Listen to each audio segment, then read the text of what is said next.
Nous sommes ici à l'école, c'est au lycée commandant Lansana Camara de Kamsar. Depuis après une bonne année d'enseignement, c'est ma première fois d'être convaincu par une conteuse et vraiment elle a raconté le conte très bien. Je souhaite que vous profitez du conte. Ensuite, vous allez la voir. Vas-y. Il était une fois. Il était une fois. Au cœur du village pittoresque de Bonou, entouré de champs verdoyants et de collines ondulantes, vivait une jeune femme nommée Ayanda. Issue d'une famille modeste, Ayanda était née avec une beauté exceptionnelle qui éblouissait tous ceux qui croisaient son chemin. Elle était la fierté de ses parents qui l'avaient élevée avec amour et l'avaient vu grandir en une jeune femme d'une grâce et d'une élégance rare. Dès son plus jeune âge, Ayanda avait été consciente du pouvoir de sa beauté. Son charme naturel et son allure séduisante attiraient l'attention des hommes du village, mais également la jalousie et l'envie des femmes. Elle était souvent l'objet de ragots et de commérages, les femmes du village la voyant comme une rivale à abattre. Malgré son humble origine, Ayanda nourrissait de grandes ambitions. Elle rêvait de s'élever dans la société en épousant un homme riche et puissant qui lui offrirait un avenir de luxe et de confort. Cette aspiration était une source de motivation constante pour elle, la poussant à chercher par tous les moyens à attirer l'attention des hommes fortunés du village. C'est ainsi qu'elle croisa le chemin de Bonou, l'un des commerçants les plus prospères de Bonou. Son statut social élevé et sa fortune attiraient Ayanda comme un aimant et elle s'est mise en tête de le séduire. Ayanda parvint facilement à attirer l'attention de Dodogo lors d'une fête organisée par celui-ci. Impressionné par sa beauté et son assurance, il fut charmé par cette jeune femme à rondeur exceptionnelle et commença à lui faire la Il lui offrait des cadeaux somptueux et faisait des démonstrations d'affection pour la convaincre de l'épouser. Ayanda finit par accepter les avances de Dodogo tout en faisant semblant de ne pas être vraiment intéressée par elle. Le mariage de Dodogo et d'Ayanda fut un événement célébré avec faste dans tout le village. Les femmes du village se réjouirent de voir Ayanda, la belle séductrice, se marier car elle ne sera plus une menace pour leur foyer. La cérémonie fut somptueuse avec des festivités qui durèrent plusieurs jours, marquant le début d'une nouvelle vie pour Ayanda en tant que femme mariée. Cependant, malgré le bonheur apparent de cette union, des fissures commençaient à apparaître dans le mariage de Dodogo et d'Ayanda. Ayanda refusait catégoriquement de vivre sous le même toit que les parents de Dodogo, invoquant des raisons de confort et d'intimité. Se suscita au sein du couple des tensions. Le couple se disputait presque tous les jours sur les comportements abusifs d'Ayanda envers ses beaux-parents. Aveuglée par le mépris envers ses beaux-parents, elle les traitait avec un mépris flagrant. Elle les accusait sans cesse d'être des profiteurs, prétendant qu'ils cherchaient à profiter de la richesse de Dodogo. Dans ces moments de colère, elle les insultait et les humiliait verbalement, les accusait d'avoir volé la richesse de son mari. Mais les parents de Dodogo ne disaient jamais rien à leur fils sur les comportements abusifs de sa femme. Lorsque Dodogo était absent pour ses affaires, Ayanda ne retenait pas sa cruauté envers ses beaux-parents. Elle les soumettait à des brimades, à des traitements dégradants, les privant de nourriture et de confort. Elle les faisait dormir dehors sous la pluie et sous la rosée. Elle se plaisait à les infliger des petites demandes physiques, comme les pousser par terre, pour leur donner des tâches pénibles. La mère de Dodogo en était tombée malade.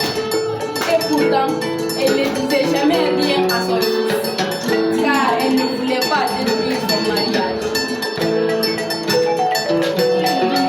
Ayanda était déterminée à les maintenir dans une position de soumission, les considérant comme les vers de terre.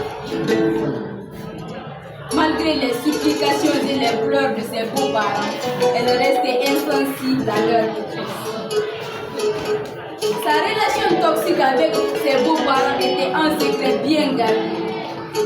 Mais un beau jour, elle fut surprise par son mari en train de gifler sa belle-mère. Choquée et indignée par la véritable nature de sa femme, son mari balança les vêtements d'Ayanda dehors avec une grande colère et dégoût.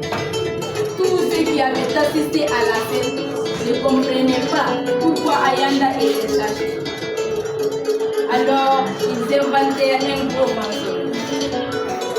Ils se dirent tous que Ayanda a été certainement surprise en train de commettre l'adultère. Cet événement marqua le début de la descente aux enfers d'Ayanda, alors qu'elle était rejetée par son mari et critiquée par le village. Mais plutôt que de reconnaître ses torts, Ayanda choisit de retourner vivre chez ses parents. Les femmes du village de Bono, pensant qu'Ayanda était vraiment une femme adultère, ne tardèrent pas à la tourner en ridicule. Elles la surnommèrent la prostituée, lançant des insultes acerbes à son fils. Elle était souvent l'objet de commérages malveillants. Les femmes la traitant comme une femme incapable de rester dans un foyer. L'insulte ultime qui brisa le cœur d'Ayanda et déclencha sa quête de vengeance fut prononcée lors d'une altercation publique. Une femme animée par la médisance et le ressentiment accusa Ayanda de voleuse de mari, insinuant qu'Ayanda était une briseuse de foyer. Ayanda, blessée dans son honneur et ébranlée dans sa dignité,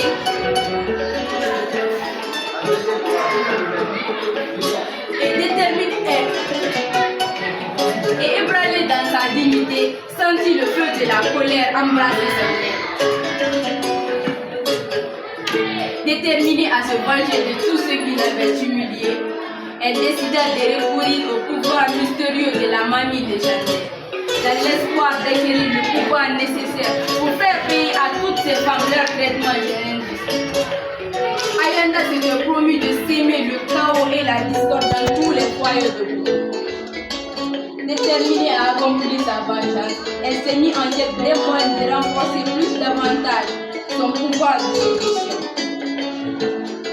Elle entendit parler d'un mami dans un village voisin qui était réputé pour ses potions et ses sortilèges destinés à embellir le corps et à ensorceler les hommes.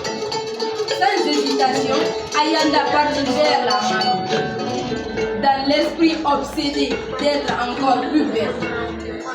Arrivée chez la mamie, elle exposa ses désirs les plus profonds. Elle voulait une beauté éblouissante, une silhouette séduisante et un charme irrésistible qui lui permettrait de contrôler et de manipuler tous les hommes à sa guise. La mamie souriante et énigmatique lui promit de réaliser ses souhaits, mais à un prix élevé. Ayanda fut initiée à un rituel complexe de 6 mois, impliquant l'application de remèdes et de plantes rares. Elle se soumit aux instructions de la mamie, appliquant les remèdes sur son corps et suivant les rituels avec dévotion. Et petit à petit, elle sentit sa beauté se transformer. Sa silhouette devenait plus gracieuse et ses charmes s'intensifiaient. Finalement, après des années d'attente et de sacrifice, Ayanda atteignit son objectif. Elle était devenue une vision de perfection, sa beauté ensorcelante attirant tous les regards sur elle. Armée de sa nouvelle apparence, elle décida de retourner dans le village de Bono et commença à séduire les hommes mariés. Aucun d'entre eux ne pouvait résister à son charme envoûtant. Ayanda savourait chaque moment de son triomphe, prenant un malin plaisir de s'aimer le chaos et la discorde parmi les femmes du village. Il eut plusieurs divorces dans le village à cause d'elle. Les pères étaient prêts à abandonner femmes et enfants juste pour faire plaisir à Ayanda. Tous cherchaient à satisfaire le moindre de ses désirs. Ayanda prenait un malin plaisir à regarder les femmes se disputer avec leurs maris. Les femmes incapables face à sa beauté magnétique de regarder leur monde s'écouler. Ayanda s'était juré de faire plonger tous les foyers de Mauritanie dans le chaos et la discorde. Cependant, malgré tous ces triomphes, le roi de Bonou restait insensible à ses charmes. Malgré tous ses efforts pour attirer son attention, le roi l'a traité avec indifférence. Ne lui accordait aucun privilège particulier. Cette indifférence était pour Ayanda comme un défi. Et elle s'est mise en tête. Elle s'était jurée de séduire tous les hommes, y compris le roi. Elle voulait donc conquérir le roi coûte que coûte. Déterminée à accomplir sa vengeance, elle retourna une fois de plus chez la mamie. Demanda une potion à la mamie qui augmenterait la taille de ses seins, espérant ainsi capturer le regard du souverain pour l'obliger à succomber à ses charmes.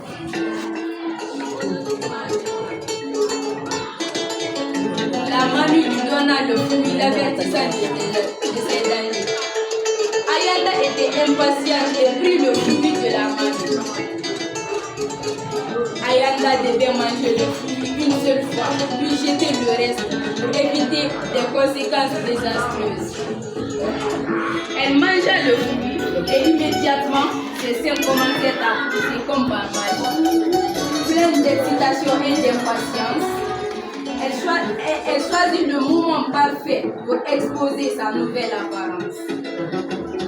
Lors d'une fête au palais, où les nobles et les notables du village étaient réunis, Ayanda décida que c'était le moment opportun pour faire sensation.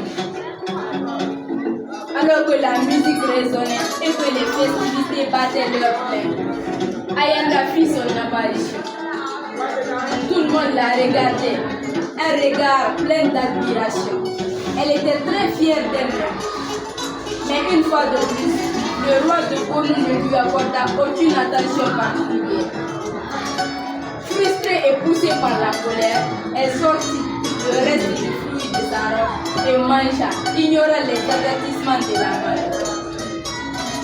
Et immédiatement, elle sentit une sensation de picotement et de chaleur, alors que ses seins gonflaient à une vitesse alarmante. Paniquée, elle décida de stopper le processus, mais il était trop tard. Ses seins prenaient des proportions monstrueuses, s'étalant sur le sol tel un tapis blanc. La scène horrifia les invités qui reculèrent avec effroi devant le spectacle grotesque. Le roi de Bonou lui-même, témoin de cette catastrophe, fut pris de dégoût pour Ayanda. Alors que toute l'assemblée criait de la jeter hors du village, le roi ordonna à ses gardes de la saisir et de la jeter hors du village. Sa chute de grâce était complète. Ayanda se retrouva désormais seule et errant dans les nuits, hantée par ses propres erreurs et ses désirs aveugles. Après le bannissement d'Ayanda, un sentiment de soulagement s'empara des femmes du village de Bonou. Elles étaient contentes de se débarrasser de la source des discordes et des désordres qu'elles représentaient. Les femmes du village se consacrèrent à leur famille et à leurs activités quotidiennes sans craindre les intrigues et les machinations d'Ayanda. Le village de Bonou retrouva sa quiétude, préservant sa tradition et ses valeurs précieuses. Je remets là